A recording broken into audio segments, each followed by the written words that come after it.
Hola, bienvenidos a todos a la masterclass de arquitectura de Blueprints. Bien, en la clase de hoy la idea es que sea una masterclass, que saben que tiene una duración más corta, pero que sea un anexo interesante a incluir para los alumnos del área de desarrollo de videojuegos en Unreal Engine.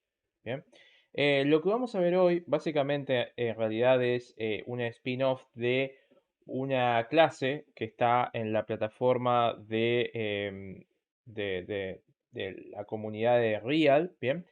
Pero obviamente la idea es que esté en español y que por ahí podamos charlar un poco de estos elementos, ¿bien? La idea es analizar este diagrama. Este diagrama de Real lo arma para cada una de las áreas bien específicas. En este caso, este es el de Blueprints específicamente. Y obviamente también es el de C++, digamos, es de la parte de desarrollo. Y tiene un montón de partes muy interesantes que vamos a pasar a analizar. Bien, la idea es, el objetivo de esta clase es que ustedes puedan complementar lo que ya vieron hasta ahora en Brinca y que le puedan agregar un contexto, bien, es decir, poder entender las diferentes categorizaciones que tenemos sobre, o las partes que tienen los blueprints, para en el momento en que ustedes tengan que armar la arquitectura de uno, en que tengan que pensar una funcionalidad y crearla con blueprints, ya la puedan pensar de cierta manera en la que sepan, aunque sea qué herramientas son las que tienen que utilizar. Bien, esa es un poco la idea y el objetivo de esta clase. Esta masterclass, al igual que cualquier otra, va a estar subida a la plataforma, bien, la van a poder consumir en cualquier momento. Y lo importante de esto es que también van a tener este diagrama, bien, van a tener la documentación, bien, van a tener la práctica que vamos a hacer, que al final de la máster vamos a hacer una pequeña práctica, bien, de cómo crear o cómo pensar una arquitectura para una funcionalidad. Y también les voy a dejar una autoevaluación, un cuestionario, obviamente que no es obligatorio como como todas las autoevaluaciones, pero es importante que por ahí la puedan completar para que ustedes mismos puedan evaluar qué tanto les quedó, qué tanto entendieron de esta masterclass. Bien, entonces, bueno, ya hecha la introducción, comenzamos con con la clase. Entonces, vamos a empezar a analizar, como pueden ver, este es el diagrama general, que obviamente luego les voy a pasar. Está en inglés, bien, tengan eso en cuenta, pero les va a servir mucho para entender la estructura general de la parte de programación de Unreal. Entonces, ven que tenemos diferentes módulos separados y una línea amarilla que cruza el centro. En la línea amarilla, bien, si nos acercamos ahora sí un poco, van a ver que la línea amarilla empieza con C++, bien, que claramente es obvio, ya que Blueprints está basado en C++ y C++ es el código del motor. Viene a decir, entonces, todo, en realidad todo lo que es programación siempre está en C++. Bien, más allá de que nosotros con Blueprint hagamos como programemos visualmente, luego van a ver que se realiza una conversión. Entonces, si de hecho analizamos el flujo principal sin irnos a las aristas de esta arquitectura, tenemos C++ como base, después tenemos herencia, eventos o funciones, luego viene blueprints, bien, que obviamente hereda de C++, viene la compilación, después pasa por una máquina virtual y luego ya termina, digamos, ya queda el código funcionando. Bien, entonces, como pueden ver, acá tenemos en el centro lo que sería un pequeño flujo principal, bien, amarillo, que es, digamos, lo que principalmente sucede en lo que son blueprints. Bien, sería la arquitectura general, es decir, empiezo con código C++, creo los blueprints, pasan por una compilación y luego por una máquina virtual y ya quedan listos y funcionando. Bien, esa es un poco la idea. Entonces, vamos a empezar a meternos en cada uno de de estas secciones para que ustedes vayan comprendiendo qué es lo que hay en cada una de ellas y cómo estas herramientas los van a ayudar a ustedes a completar su funcionalidad. Esa es la idea. Bien. Entonces vamos a comenzar, me voy a acercar a esta parte de aquí donde dice el que sería el panel celeste, el que dice CC++ Base o C++. Y acá, déjenme que me acerque un poco más, lo primero que tenemos, bien, si vemos cómo viene el flujo principal, es algo que dice framework, bien. hay otra pantallita que dice Replication. Esto es para todo lo que es multiplayer, ¿bien? Porque ustedes tienen que entender que en la misma arquitectura de Blueprints convive lo que es multiplayer con lo que es single player, ¿bien? Nosotros hasta ahora, bueno, depende de cuándo estén mirando esta masterclass, pero normalmente en la parte de desarrollo se hicieron introducciones Real, Blueprints avanzados, siempre se trabaja con single player, ¿bien? Porque trabajar con multiplayer es un poco más complejo, ¿bien? Tenemos que tener otras consideraciones, tenemos que entender cómo funciona justamente la replicación, cómo funciona, qué es lo que conoce cada una de las clases, ¿bien? Entonces, no es tan fácil como hacer un juego single player, ¿bien? Pero bueno, acá tenemos también el concepto de replicación y vemos que y tenemos la parte de framework. El framework, digamos, son las funcionalidades o digamos las clases que ofrece Unreal por defecto para su utilización. Bien, que acá están las conocidas clases core. Bien, que si ustedes han tenido la oportunidad de cursar, bien, de tener alguna materia conmigo, es un tema que yo le doy mucha importancia, bien, y obviamente está plasmado en lo que es esta parte de framework, bien, porque son clases que uno puede elegir usar o no, pero es ultra recomendable que sí las usemos ya que son parte del framework principal del motor. Entonces, como podemos ver acá, tenemos desde actor, tenemos, bueno, acá hay una cosa que dice many more, pero también digamos lo que son las clases core. Como pueden ver, tenemos el Game Instance, ¿se acuerdan? Game Instance, Game Mode y Player Controller y Character. Digamos, si es un juego single player, bien, la arquitectura básica es tener un Game Instance, un Game Mode, un personaje, o sea, un Character o un pawn y un player controller. Si estamos hablando de que el juego tiene inteligencia artificial, es decir, tiene enemigos que buscan al personaje o diferentes cosas de inteligencia artificial, seguramente también en esa arquitectura se incluirá lo que es el AI controller, que sirve básicamente para eso, para configurar la parte de inteligencia artificial.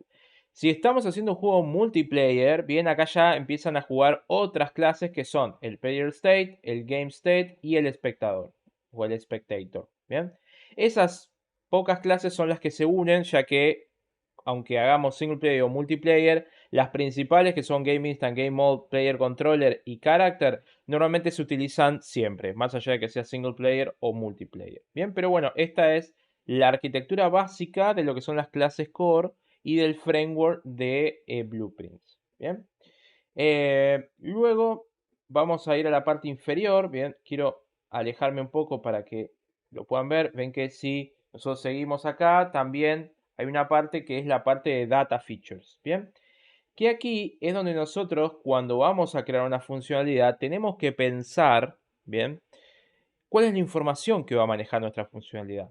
Bien, es decir, porque nosotros necesitamos siempre información, porque obviamente desarrollar es básicamente combinar funciones con información, con datos. Entonces necesitamos en algún lugar almacenar esta información. Bien, y lo que es Blueprints nos ofrece tres formas muy interesantes. Una son las data tables, bien, que en realidad vienen de estructuras, bien, que de estructuras de datos, variables, bueno, todo eso, pero necesitamos almacenarlo de manera no volátil. Bien, tengan en cuenta que las variables son volátiles, es decir, se crean y se destruyen cuando iniciamos el juego. En cambio, la idea es que utilicemos elementos no volátiles. Estos elementos no volátiles son estos tres, ¿bien? Y tenemos las data tables, que como ya saben, son muy parecidas a una tabla de Excel, ¿bien? Donde nosotros podemos trabajar desde ahí podemos crear una data table en base a una estructura, ¿bien? Y podemos administrar y almacenar la información, ¿bien? Muy utilizado para lo que es data driven, ¿bien? El concepto de poder manipular el comportamiento de mi juego desde una tabla, desde información. Bien, eso es un concepto muy importante. Y después tenemos los data assets. Bien, que los data assets es como que nosotros creamos, es distinto a las data tables. Ahora les voy a explicar bien cuál es la diferencia. Pero los data assets nosotros creamos como un objeto, como dice ahí, creamos un asset. Bien, creamos como si fuera un blueprint que almacena información. Pero lo interesante de este data asset es que no solo podemos almacenar información, sino que también podemos ponerle lógica a esa información. Bien, les doy un ejemplo muy pavo. Imagínense que nosotros tenemos data asset creados para, no sé, por ejemplo, para personas. No tenemos data asset, que cada data asset es una persona. No es la forma que yo lo usaría, pero imaginemos que tenemos esa arquitectura. Bueno, imagínense que tenemos la fecha de nacimiento, bien, como un dato adentro del data asset. Pero nosotros queremos poder al data asset impactarlo con una función o llamar a una función del data asset que me devuelva, por ejemplo, en base a la fecha de nacimiento, el año actual me devuelva la edad, por ejemplo. Entonces yo puedo crear esa lógica, bien, adentro de mis data assets. Bien, por eso es tan interesante. Ven que dice que puede contener variables y lógica. Bien, pero la diferencia clara que hay entre estos dos, bien, que es lo que me preguntan siempre, ¿qué uso? Data table, data asset. Bueno, la regla básica es la siguiente. Si ustedes tienen mucha información, es decir, si saben que va a crecer mucho la información, es decir, si me tienen 3 usuarios, imaginemos que vamos a ser usuarios, tenemos 3 usuarios, ¿qué uso? ¿Data table o data asset? Bueno, si tengo 3 usuarios y sé que no va a crecer, podría utilizar tranquilamente data assets, ¿bien?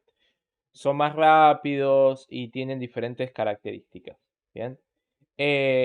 Incluso son modificables los datasets, entonces son más versátiles. En cambio, las data tables, bien, no son modificables. Bien, entonces la información que yo tengo de los usuarios va a ser permanente. Entonces, si tengo pocos, entonces primero podemos evaluar por cantidad. Si tenemos muchos, data table. Bien, no hay vuelta. Si tenemos pocos y queremos agregarle lógica, data asset. Bien. Si queremos manipularlos todo el tiempo, bien, todo el tiempo quieren manipularlos, bueno, en ese caso es recomendable trabajarlo con data assets, pero en realidad es recomendable utilizarlo con variables, bien, traerlo y modificarlo con variables. Si es más un dato de data driven, hay que usar data tables. Bien, esas son un poco las reglas que ustedes pueden tomar al momento de definir qué tipo cómo quieren guardar la información. Bien, pero en la gran mayoría de los casos es recomendable usar data tables. Bien, es digamos el más versátil para ese tipo de cosas. Los data assets, normalmente los data assets no son para guardar información que perdure mucho en el tiempo, que sea mucha, sino por ahí información importante sobre ciertos elementos, ¿bien? Como les digo, hoy en día la gran mayoría de las personas usan data tables, ¿bien? Y después tenemos las curvas, ¿no? Que también nos permiten utilizar información, bien, por ejemplo, de movimientos, de crecimiento. Bueno, podemos utilizar también curvas para guardar cierta información, bien. Entonces, ahora que ya explicamos lo que es el framework, bien, la parte superior, bien, vamos a alejarnos nuevamente para tener una visión más general, bien. Ya explicamos un poco lo que es el framework, bien, o la parte base de este, de la arquitectura. Explicamos la información, bien, de decir, ¿dónde voy a almacenar la información? Entonces ahora vamos a pasar a lo que es la parte de blueprints, o lo que dice Core Blueprint Features, bien. Acá, digamos, son todos los elementos que componen a un blueprint, bien, al objeto blueprint como una clase, bien. Nos vamos a acercar un poco más, bien, y vamos a ver que si seguimos estas líneas, voy a bajar un poco, si seguimos esta línea de aquí, vemos que los blueprints están compuestos por componentes, bien, como ya saben, los blueprints son componentizables, es decir, yo puedo tener diferentes componentes que le agreguen funcionalidad a un blueprint. Bien, en vez de tener la funcionalidad puesta adentro del blueprint y no poder utilizarla en otros blueprints, bien, si yo detecto que tengo una funcionalidad que, por ejemplo, podría usar en el personaje y en todos los enemigos, por ejemplo, un componente de vida, el personaje va a tener vida y los enemigos tienen que tener vida, si no yo cuando les disparo, por ejemplo, no se van a morir. Entonces, ese sería un componente, el health component o el componente de vida, podría ser tranquilamente un componente que yo podría replicar, podría crear y podría replicar tanto en el personaje como en los enemigos. ¿Bien? Entonces, tengan en cuenta eso. Cuando ustedes tienen una pieza de funcionalidad que detectan que se puede usar en varios blueprints, lo lógico sería convertir esa pieza de funcionalidad en un componente. Bien, y agregarlo. O sea, que ustedes pueden utilizar componentes que ya existen en el motor, como pueden ver acá, que son un montón. Bien, son un montón. De hecho, están estos 4 y después dice 40 más. O sea, hay un montón. O podemos crear nuestros propios componentes. Bien, lo cual también hace que sea bastante versátil e interesante trabajar siempre de manera componentizada al momento de crear un blueprint. Bien, y después tenemos los event graphs. Bien, que como dice acá tenemos dos partes de event graph que son la replicación, otra vez la parte multiplayer, y por ejemplo los timelines. Bien, después tenemos el construction script y otros gráficos. Bien, podemos crear otros gráficos y trabajar ese tipo de cosas. El Event Graph y el Construction Script, bien, esto es algo que siempre me gusta explicar, funcionan en momentos distintos. Bien, ¿a qué me refiero con esto? Que es una diferencia que ustedes tienen que entender. Cuando ustedes crean un blueprint por primera vez, se les abre automáticamente el Event Graph y el Construction Script. El Event Graph es en tiempo de ejecución. En todo lo que ustedes programen y coloquen en el Event Graph, se va a ejecutar a partir de que le den play a su juego. Bien, eso quiere decir que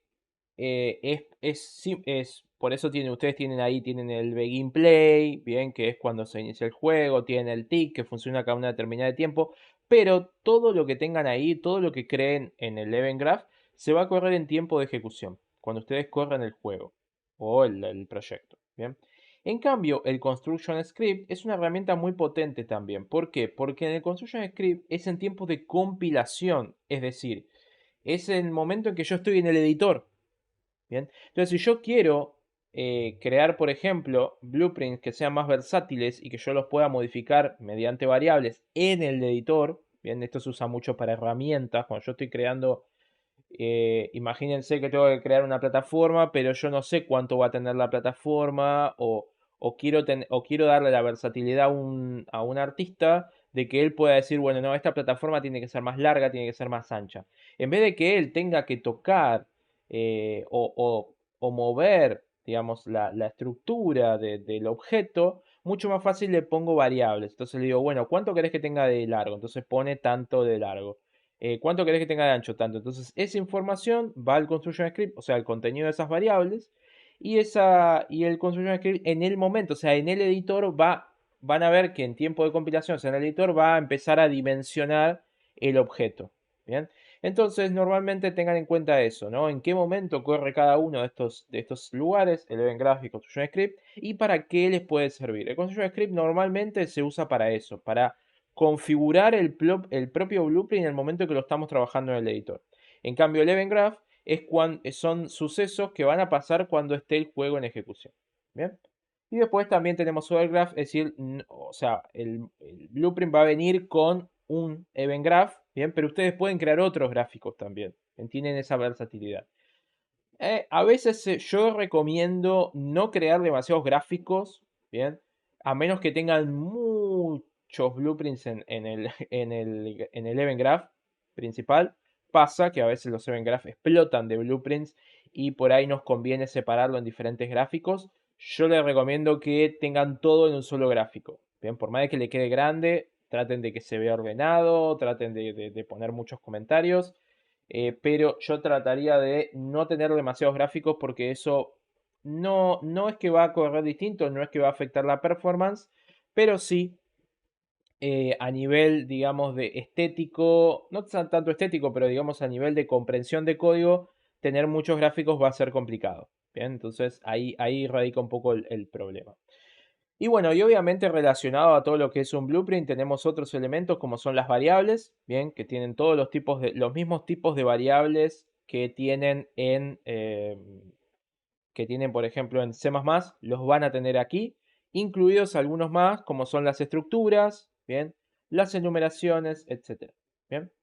Eh, Luego tenemos lo que serían los event dispatchers, bien, que son una forma también que se usa para comunicar o para notificar ciertos elementos, bien. Ese por ahí lo vamos a ver mucho más en profundidad cuando vean la masterclass de comunicación entre blueprints. Lo vamos a ver. Después tenemos las funciones, bien, que básicamente sirven para modularizar el código, bien. Y lo interesante de las funciones es que las funciones se pueden llamar desde afuera del blueprint, o sea, ustedes pueden desde, si tiene una referencia directa, bueno, elementos de comunicación, ¿no? Pero si tiene una referencia directa a ese blueprint desde afuera, pueden llamar una función. Distinto es bueno, a los eventos también, ¿no? Pero digamos, estas serían las tres formas de modularizar el código, ¿bien? Acuérdense que las funciones son mucho más útiles que los eventos y que los macros, ¿bien? En realidad las macros simplemente no están modularizando nada, lo que hacen es colapsar el código en una macro adentro de su mismo diagrama visual, adentro del gráfico. Así que en realidad la macro es simplemente algo visual, bien, tengan eso en cuenta. Y después tienen los eventos que son los que pueden crear adentro del event graph principal. Bien. Y la diferencia es que, bueno, podemos usar los tres elementos para modularizar. Bien.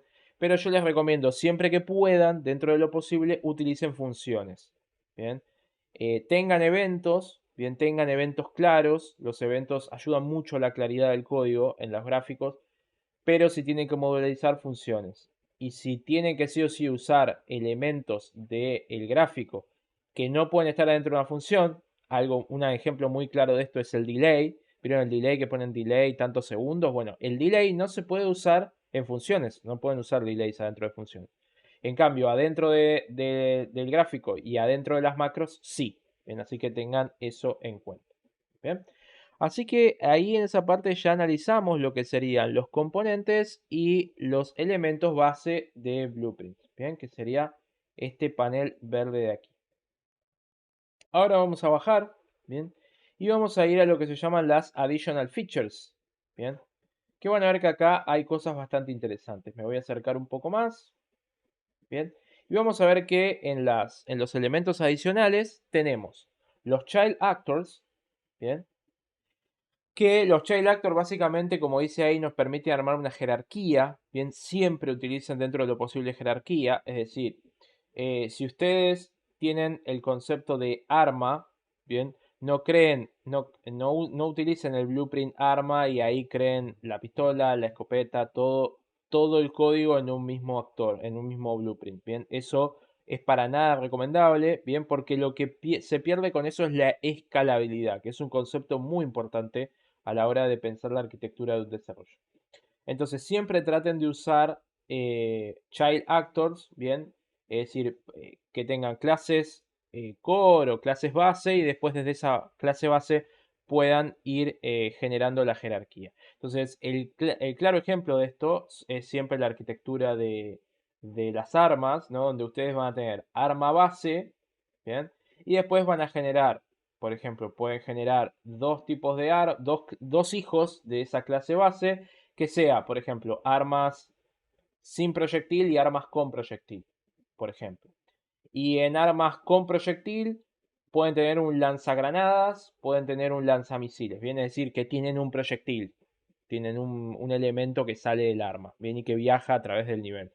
Después tenemos las armas sin proyectil y ahí podemos hacer otro nivel de jerarquía y poner, por ejemplo, pistolas, metralladoras, escopetas, ¿no? Entonces, y después adentro de, por ejemplo, la pistola, ahí sí, ya tenemos el hijo, que fíjense, todos disparan, o sea, todas las armas disparan, por ejemplo, entonces va a heredar el disparo, solo que él va a hacer un override y va a trabajar la parte del disparo de otra manera. Distinto a como la trabajan, por ejemplo, las armas que no tienen, que tienen proyectil. Bien. Digo, bueno, di este ejemplo por ahí un poco genérico, pero para que entiendan que las jerarquías son importantes. Porque el día de mañana viene un cambio, ahí es donde realmente la jerarquía, ustedes se dan cuenta que no es escalable. El día de mañana viene un cambio, entonces simplemente si yo tengo que hacer un cambio en una jerarquía es mucho más fácil, porque yo cambio en una parte y automáticamente eso lo heredan todos los hijos. ¿Bien? En cambio, si yo tengo una estructura que se llama monolítica, es decir, tengo todo en un solo objeto, hacer cambios normalmente es muy complicado. Bien, Así que tengan eso en cuenta. Después tenemos los componentes. Bueno, como ya habíamos hablado, ¿no? Podemos crear nuestros propios componentes, lo que se llaman Blueprint Components. Bien, y esto es agregarlo a los diferentes actores. Bien, tenemos dos tipos de hecho de componentes. Tenemos los Actor Components, bien, que son básicamente componentes que se le pueden asignar a un actor. Bien, y después tenemos los Scene Components que tienen otro uso, bien, que ya se utilizan para lo que son las escenas, ¿bien? Pero ese lo vamos a obviar por ahora, lo vamos a explicar por ahí en otro momento, ¿bien? Después tenemos la Function Library y las Macro Libraries, ¿bien? Las dos muy parecidas, pero la gran diferencia que tienen es que nosotros podemos crear librerías donde podemos almacenar ciertas funciones que sabemos que vamos a usar en todo nuestro proyecto, ¿bien? Entonces, ustedes por ahí se dan cuenta y dicen, no, mira, yo creé esta función en este blueprint. Bien, pero es una función en realidad genérica que voy a usar en un montón de lugares. Entonces, en vez de tenerla en este blueprint y copiarla y pegarla en todos, bien, lo que voy a hacer es guardarla en una function library. Y la function library la voy a acceder de cualquier lado del motor y voy a poder acceder a esas funciones. Bien, normalmente se usan para funciones que le mandamos información y nos devuelven un valor. Bien, así de simple. Hago un ejemplo claro de una función que puede estar en una function library, por ejemplo, puede ser agarrar no sé, agarrar por ejemplo, una estructura de datos, un array, y reordenarlo, ¿bien? O ordenarlo bajo un concepto. Entonces, en vez de, yo sé que o sea, voy a tener ese elemento, voy a poder usarlo en cualquier blueprint, entonces lo voy a crear en function library. Y lo mismo con las macros, la diferencia es que las macros, como les comentaba, pueden ejecutar algunas cosas que las funciones no pueden, ¿bien? Pero acá tenemos estos dos elementos. Y después tenemos, así como hacia abajo, un elemento importante, bien, que son las Editor Blueprint Scripting. Bien, los Editor Blueprint Scripting, como dice acá, son básicamente piezas de código que permiten, bien, automatizar algunas formas de trabajo en blueprints. Bien, básicamente es crear blueprints, pero en vez de crear blueprints para el juego, es crear blueprints para el motor. ¿Bien? No sé si se entiende, pero acá tenemos algunos ejemplos. Tenemos el Editor Utility Widget, ¿bien? Que nos permite, por ejemplo, crear nuevos controles para nuestros widgets, los Action Utilities y los Editor Utility Object, ¿bien? Básicamente es eso, es crear paneles. ¿Vieron como los que hay en el motor, que ustedes tienen paneles que pueden acceder?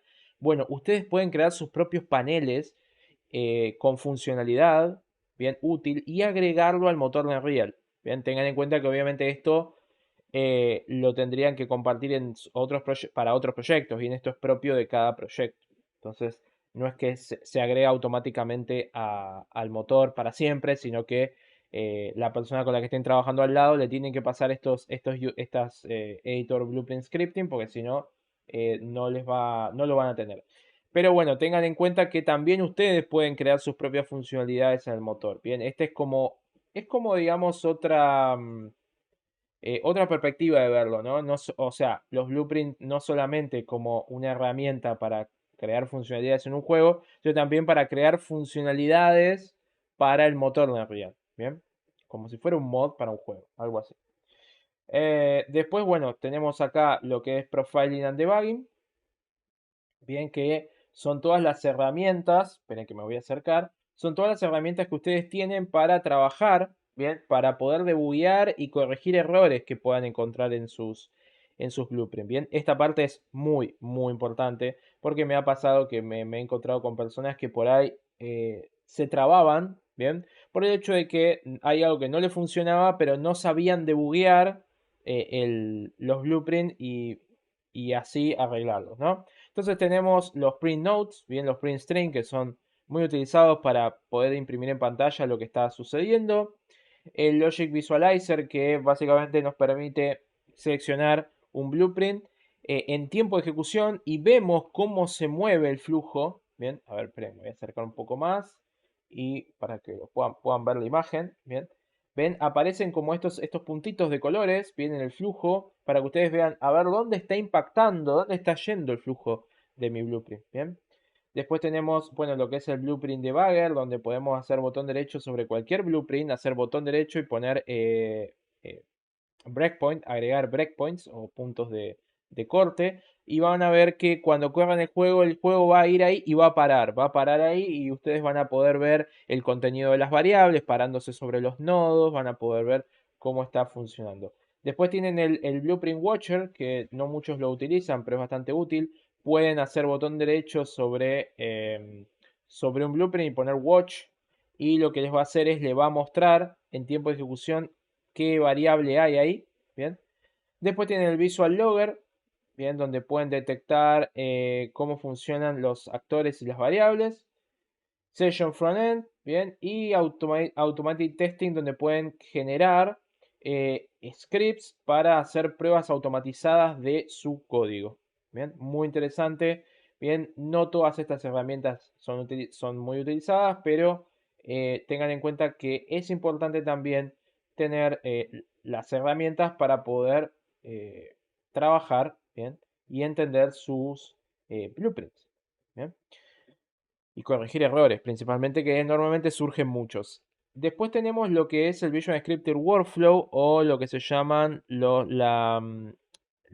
diferentes usos, bien, que tenemos adentro del motor para Blueprint, porque en realidad cuando creó los Blueprints fue por todo, ¿no? Es decir, no se quedó solamente con la parte de desarrollo, sino que en muchos otros lugares, bien, ustedes van a utilizar, en otros blueprints o en otros lugares, van a utilizar programación que es muy similar a blueprints. Bien, por eso es fundamental entender blueprints. Porque si ustedes entienden blueprint, después van a entender cómo trabajar otros módulos del motor. Entonces tenemos los level blueprints. Bien, este es, como pueden ver, es, digamos, un blueprint específico que es específico para cada nivel. Bien, entonces ustedes ahí desde este blueprint tienen eh, acceso a todos los actores que tienen el nivel con referencias directas y pueden hacer cosas y pueden crear funcionalidades directamente adentro de su nivel. Bien, tengan en cuenta que el level blueprint eh, tiene el scope de solamente su nivel, entonces tiene bastante limitada algunos temas de comunicación, pero igual pueden trabajar en el level blueprint tranquilamente. O sea, cada nivel que ustedes creen, va a tener un level blueprint asociado. Después tenemos, bueno, el clásico, el actor blueprint, que es un actor que se pone en el nivel, bien, y que va a tener mucha funcionalidad. El sequencer, bien, el sequencer es el que nos permite crear lo que se llaman, a ver, me voy a acercar un poco más porque está un poco, ahí está un poco difuminado el texto. El sequencer básicamente nos permite trabajar lo que son secuencias, cinemáticas, elementos cinemáticos, todo adentro de Real. Y obviamente también podemos trabajar esto con Blueprint. Viene a decir, si nosotros agarramos un Blueprint y lo agregamos al sequencer, podemos acceder a sus variables y a sus funciones y también trabajar ciertas cosas desde el sequencer. Bien. Después tenemos el Animation Blueprint, bien, que el Animation Blueprint es específicamente el que se usa para generar animaciones de personajes. Bien, ustedes cuando tienen ahí máquinas de estado finito y la lógica de en qué momento el personaje debe correr una animación u otra dependiendo de su movimiento, la velocidad, si está corriendo o no, etcétera. Bien, así que ese también es el funcionamiento del Animation Blueprint. Después tenemos UMG, bien, o widgets, donde aquí creamos también con lógica de Blueprint, creamos lo que es la parte visual de el feedback visual que va a tener el jugador, bien, los widgets serían. Y después tenemos la parte de Niagara, que también tiene parte de Blueprints, bien, la parte de Niagara que es para hacer VFX, efectos visuales. Bien, vamos a subir y vamos a ver los que están de este lado. Después tenemos las Variance Manager, bien, que como dice ahí, permite hacer control sobre grandes números de actores, bien. Por alguna razón se pone como borroso de vez en cuando, pero bueno. Después tenemos los behavior trees, bien, asociados, esto directamente asociado a lo que es la inteligencia artificial de los enemigos o de otros personajes. Podemos trabajarlo desde aquí, bien, que también tiene una estructura muy parecida de blueprints. Luego tenemos los environment query, bien, que nos permiten, como dice ahí, trabajar setear ciertas reglas sobre nuestros mundos, ¿bien? También asociado con la inteligencia artificial de cierta manera, en realidad es un poco distinto. Los metasounds, bien, que es una parte donde podemos, mediante gráficos o algo muy parecido a Blueprint, de hecho son Blueprint, pero son otro tipo de Blueprint, podemos crear nuestros propios sonidos, música adentro de Unreal, bien. Es un poco la parte en la que también se usa Blueprint. Después tenemos más, que es un poco controlar grandes grupos de inteligencia artificial, bien. En el ejemplo acá se muestra, por ejemplo, el tráfico que hay la sample de Matrix, Matrix Awakens, que es una sample que tiene Real, que obviamente si no la conocen, les recomiendo que miren aunque sea el video de YouTube de cómo funciona, porque es increíble. Y bueno, lo que es la parte del tránsito, los autos, la inteligencia, todo eso de la masa se controla por este elemento. Y después tenemos los materiales, bien, la creación de materiales adentro de Unreal también se maneja con algo que es muy parecido a Blueprint, bien, con los shaders, los efectos de postprocesado, etcétera, todo usa tipos de nodos, bien. Y ahora, por último, pero no menos importante, aquí a la derecha, bien, acá a la derecha del diagrama tenemos lo que son las referencias o lo que me gusta llamar a mí la comunicación entre blueprints, bien, porque ya vimos todos los aspectos de los blueprints, pero ahora también tenemos que entender cómo se comunican entre ellos, ¿no? Y básicamente tenemos, solamente las vamos a mencionar, ya que vamos a hacer una masterclass específica para lo que es comunicación entre blueprints. Tenemos lo que serían las referencias directas, bien, donde un actor conoce a otro, bien, es decir, se genera un vínculo directo entre ellos dos. Tenemos las referencias soft, bien, donde en realidad el actor conoce al otro, pero no lo carga en memoria hasta que no lo necesita utilizar. Bien, es una mejora de las referencias directas. La diferencia es que no podemos directamente utilizar el elemento porque está la referencia, pero no está cargado en memoria. Entonces tenemos que hacer una carga en memoria que puede ser sincrónica o asincrónica y luego utilizar la referencia. Bien, tengan en cuenta que es una mejora, pero tiene su complejidad. Bien, tiene su diferencia.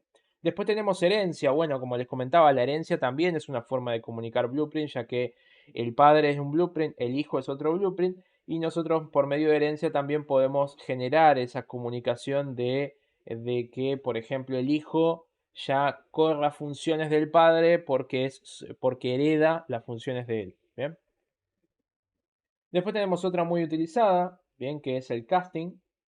Bien, tenemos el casting, el casteo de clase, bien, donde nosotros básicamente lo que le decimos es, bueno, yo conozco que vos sos de tipo personaje, bien, por ejemplo, pero no necesito a tu padre, sino que necesito alguna clase hija tuya. Entonces hago un casteo para bajar de la clase padre a la clase hijo, bien.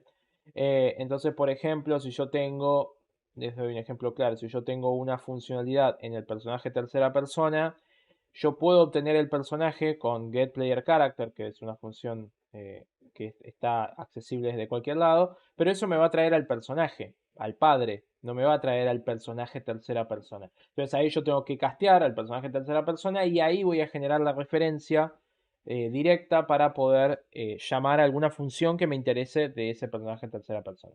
Entonces tengan en cuenta que el casteo se puede utilizar. Yo recomiendo no utilizarlo demasiado porque puede generar mucha carga de memoria y hasta inclusive alguna referencia circular. Así que tengan en cuenta que no es eficiente usar casteo. ¿Se usa? Sí, lo vamos a usar, no pasa nada, pero hay que usarlo con cierta conciencia.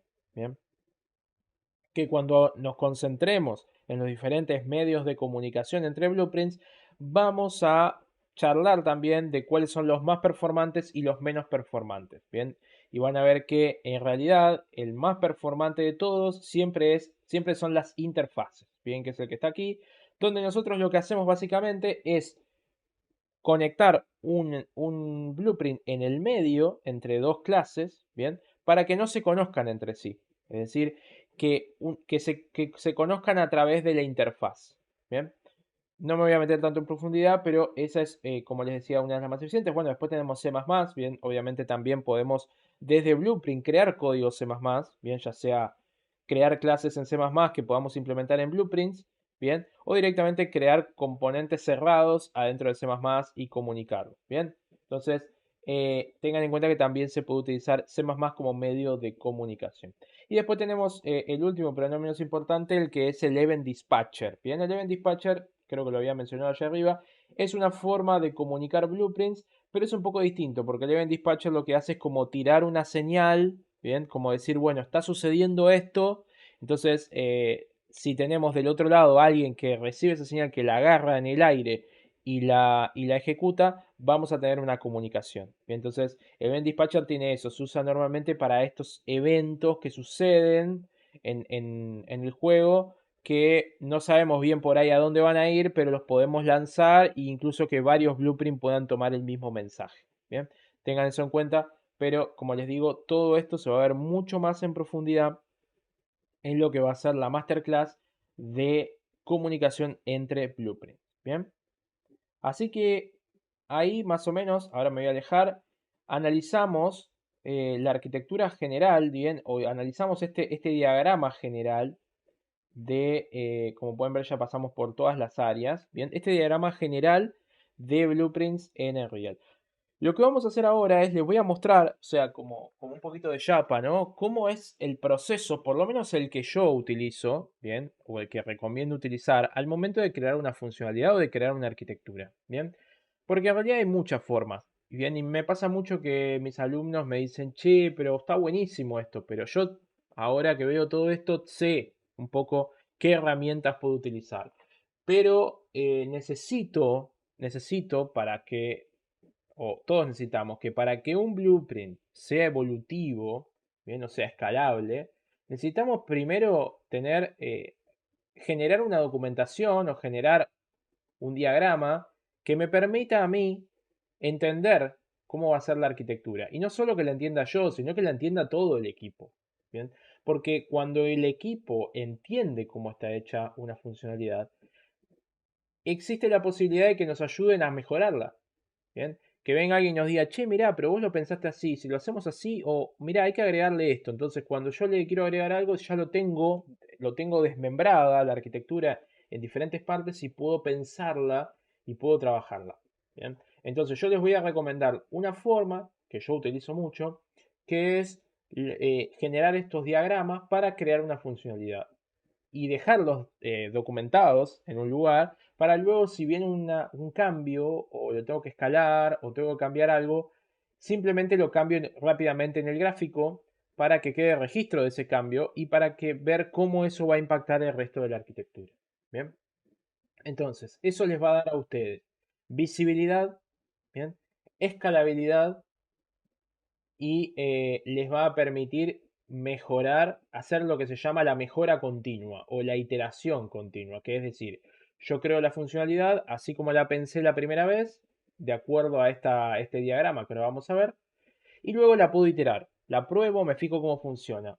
Y digo, ay no, por ahí se le podría mejorar esto, se le podría mejorar lo otro. Vuelvo al diagrama, hago los cambios, lo implemento ya en el motor y vuelvo a iterar. Entonces eso es mejora iterativa, es decir, cada vez que yo itere, ¿bien? Se supone que voy a ir mejorando mi desarrollo, mi funcionalidad, ¿bien?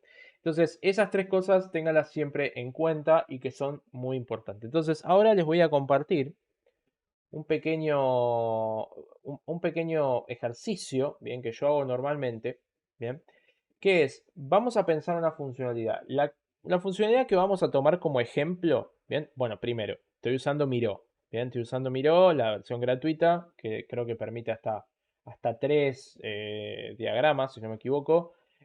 Pueden usar otras herramientas, Mural, pueden usar otras herramientas que sean Visio de Windows, de Microsoft, digo, bueno, pueden utilizar un montón de herramientas. Yo estoy usando esta porque es la que más me gusta y la que me resulta más cómoda. Bien, también uso bastante Mural en algunos casos, pero bueno, en este caso voy a utilizar Miro. ¿Y qué es lo que hago al momento de enfrentarme, ¿no? a una funcionalidad? Que básicamente es un problema. Es como cuando ustedes están en la escuela y tienen un problema matemático, ¿no? Y les dicen, bueno, hay que resolver este problema. Bueno, ¿qué hace una persona? ¿Qué se hace normalmente cuando tenemos que enfrentar a un problema complejo? Primero, utilizar la forma que no me canso nunca de decirla, que creo que es una de las más útiles, que es dividir y vencer. ¿Bien? Es decir, yo agarro un problema, ¿bien? Que a priori parece complejo, ¿bien? Que parece complicado. ¿Por qué? Porque estoy tratando de entenderlo como un todo, ¿bien? Entonces lo que hago es desmembrarlo en partes más pequeñas, ¿bien? Separarlo en diferentes cosas que me van a permitir analizar esas diferentes cosas de manera más simple. ¿Bien? Lo separo en cosas más nucleares. ¿Bien? Ese es un poco el concepto de dividir y vencer.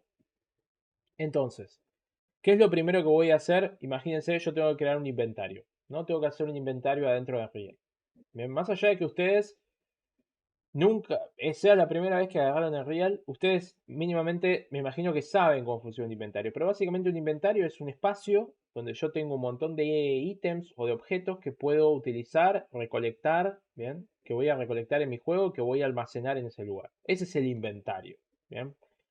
Después se pueden hacer un montón de cosas dependiendo el juego que tomemos como ejemplo. El inventario puede ser distinto, ¿bien? Pero acá nos vamos a centrar en un inventario simple. Entonces, lo primero que voy a hacer para crear la funcionalidad de mi inventario, ¿bien? Es decir, no voy a crear nada, no se crean, no voy a tirar ni una línea de código en esta clase, simplemente lo estamos viendo a nivel arquitectura. Lo primero que voy a hacer es un mapa mental, o lo que se llama un mind map, ¿bien? El mind map, ¿bien? Es básicamente una forma simple de entender una función. Entonces, ¿qué agarro? Empiezo a tirar ideas. Bien, el mind map no tiene que ser de un análisis muy profundo. La idea no es que sea de un análisis muy pronunciado y que yo esté ahí en el mind map mucho tiempo, sino simplemente tirar ideas. Bien, lo que se me viene a la cabeza, inclusive normalmente se utilizan mucho los mind maps para lo que son eh, brainstormings y esto lo podemos, es un ejercicio que lo podemos hacer con todo el equipo, ¿bien? No necesitamos que sean desarrolladores o que sean ingenieros o que con que hayan jugado alguna vez en su vida algún videojuego que tenga inventario ya nos sirve la opinión, nos sirve el trabajo, nos sirve su conocimiento. Entonces, yo empecé desde un nodo central, bien, desde Miro, y empecé a tirar partes, ¿no? Entonces yo me imaginé que el inventario va a tener relación con el personaje, porque normalmente el que tiene el inventario es el personaje. Después sé que va a haber una UI, o sea, voy a tener que ver el inventario, entonces va a haber una user interface involucrada. En el inventario va a haber ítems, ¿bien? Va a haber un componente, puedo crear un componente, ¿bien? De inventario, normalmente se crea un componente de inventario, ¿bien?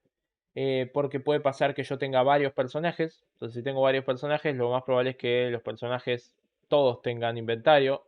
Entonces, si todos tienen inventario, lo puedo crear como un componente. Después, creé una parte de interacción y guardado y carga. Bien, es decir, yo también en algún momento quiero poder guardar la partida, salir y cuando vuelva a tener el mismo inventario, pues si no, es como que no sirve mucho. Entonces, fíjense que yo inventario lo exploté, como se le llama normalmente, y lo separé en todas estas partes. Y ahora me voy a meter en cada una de las partes, abstrayéndome un poco de todo esto. Entonces digo, bueno, el componente que va a tener, y bueno, va a tener el listado de ítems, ¿bien? Ah, pero los ítems que van a tener. Bueno, los ítems tienen que tener información, es decir, qué nombre tiene, o sea, si es consumible. Bueno, toda esa información va a estar seguramente en una parte de data. Entonces el ítem lo voy a asociar a la data.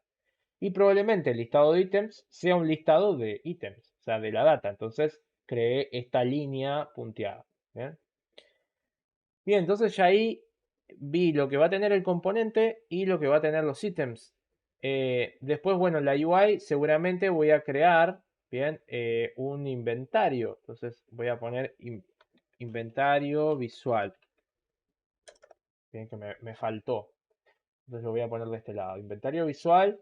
Entonces, si voy a tener un inventario visual y probablemente en el inventario tenga como estas casillas, no casitas, casillas, que son los inventory slots. Entonces yo sé que el inventario va a tener inventory slots.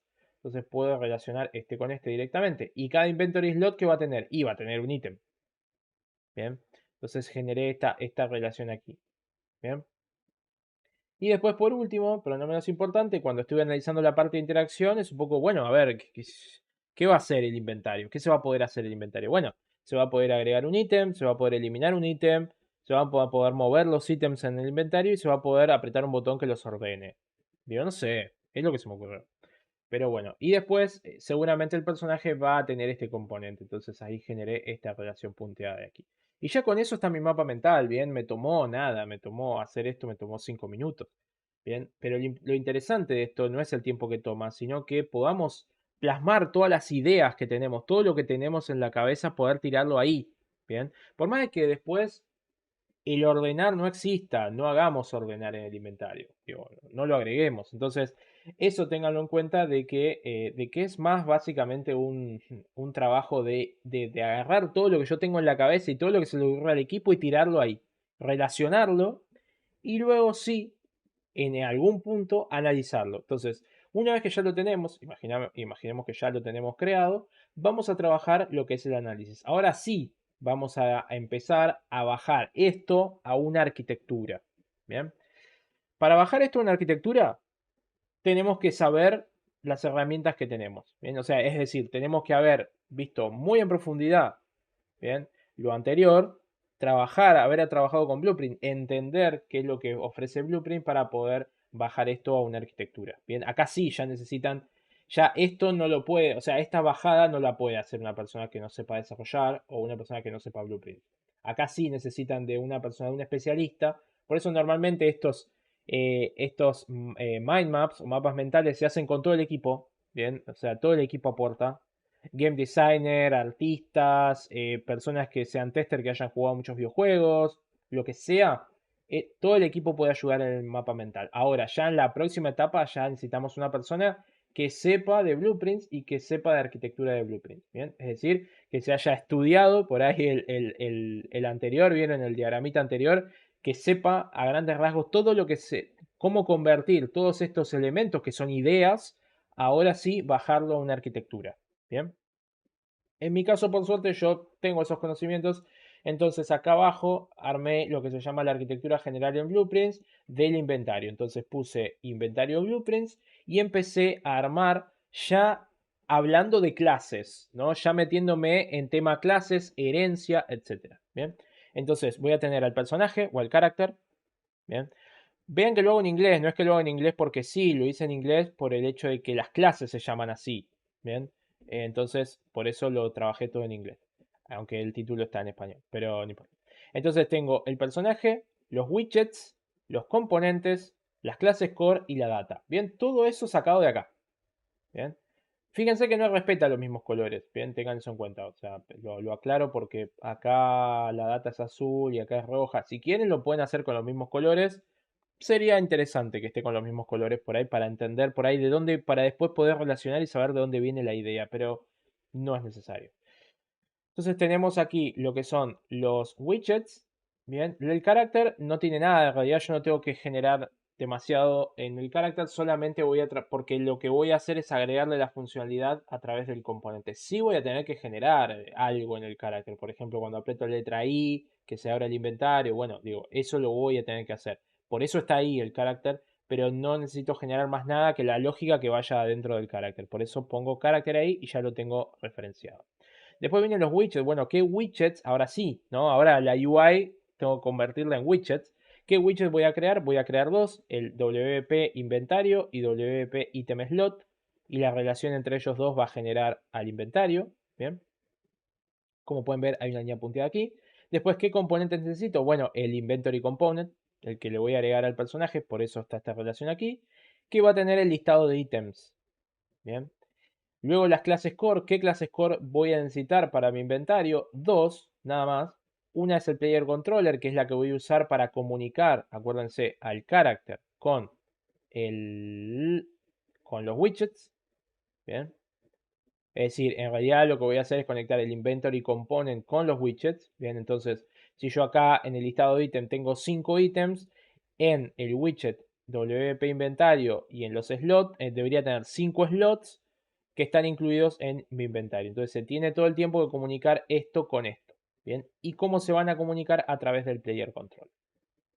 Bien, el player control, acuérdense, para los que no recuerdan, es una clase core que se encarga de comunicar de eso como un traductor que traduce todo lo que me manda el jugador, todo lo que me manda el jugador, o sea, todas las acciones que me da el jugador y yo le muestro al jugador, le doy el feedback del juego. Bueno, eso es el inventario, ¿no? Ver el inventario es el feedback del jugador. El Game Instance, ustedes dirán, ¿por qué pusiste el Game Instance ahí? Bueno, el Game Instance siempre que, acuérdense que siempre que tengamos guardado y carga de partida o guardado y carga de inventario, eso se hace en el Game Instance. Entonces ahí tenemos también el Game Instance que se va a encargar un poco de lo que es el guardado y la carga de la partida. Y después tenemos la parte de data que la separé en tres partes. Uy, ya, hice el lío. La separé en tres partes. Tenemos la estructura ítem, bien, que como pueden ver, la idea es que el listado de ítem sea de tipo ítem. Después tenemos una numeración que es de tipo ítem. Puede haber un montón, bien. Acá seguramente esto vaya a crecer bastante. Pero creé una enumeración que se llama tipo ítem. Y después creé una data table que va a tener almacenado todos los ítems del juego. Entonces ahí yo voy a poder mantener de manera mucho más fácil y accesible y data driven todos los ítems del juego. Armas, pociones, papiro, todo lo que quiero poner lo voy a poner ahí. Entonces, ¿qué va a hacer? Después va el juego mismo, va a utilizar esta data table para ver el drop, cuando agarre un ítem, qué tipo de ítem es. Bien, entonces también voy a tener, digamos, lo que es toda la parte de la información sobre los ítems, la voy a tener almacenada en esta tabla que es DT que va a ser en realidad una tabla va a ser una tabla de tipo SITEM. Bien. Entonces, como pueden ver, acá, sin mucho esfuerzo, creé la arquitectura de lo que es un inventario. Bien, pero ya, esto ya son clases. Bien, esto ya es, bueno, ahora como arquitecto tengo que empezar, bueno, voy a tener que crear bien. Y lo importante de la arquitectura es que es escalable, bien, que si yo lo hago de cierta manera, puedo hacer que sea escalable y mejorarlo a lo largo del tiempo. Bien. Entonces, ese es un poco el tema de la arquitectura. Y es un poco el flujo que yo utilizo, ¿no? Como yo decía, yo normalmente primero hago mind maps, mapas mentales de lo que quiero crear y después bajo ese mapa mental o todas esas ideas que pueden ser o no, las bajo a una arquitectura ya de clase, ya hablando de cómo va a ser adentro de la arquitectura de Blueprint. Bien. Así que bueno, eso sería la clase de hoy, la masterclass. Espero que les haya gustado, que se haya entendido todo. Bien, hablé un montón, así que espero que se haya entendido todo. Igual yo les voy a dejar en la parte de la masterclass, les voy a dejar la autoevaluación, les voy a dejar el diagrama general y les voy a dejar estos dos diagramas de ejemplo de inventario. No porque sean la gran cosa, pero simplemente para que ustedes los puedan ver y puedan entender cómo realizar este proceso de mapa mental y luego de arquitectura. Si ustedes realizan esto con cada funcionalidad que tengan en su juego, créanme que al momento de hacer un cambio va a ser mucho más rápido. Así que bueno, muchas gracias y nos estaremos viendo pronto. Hasta luego.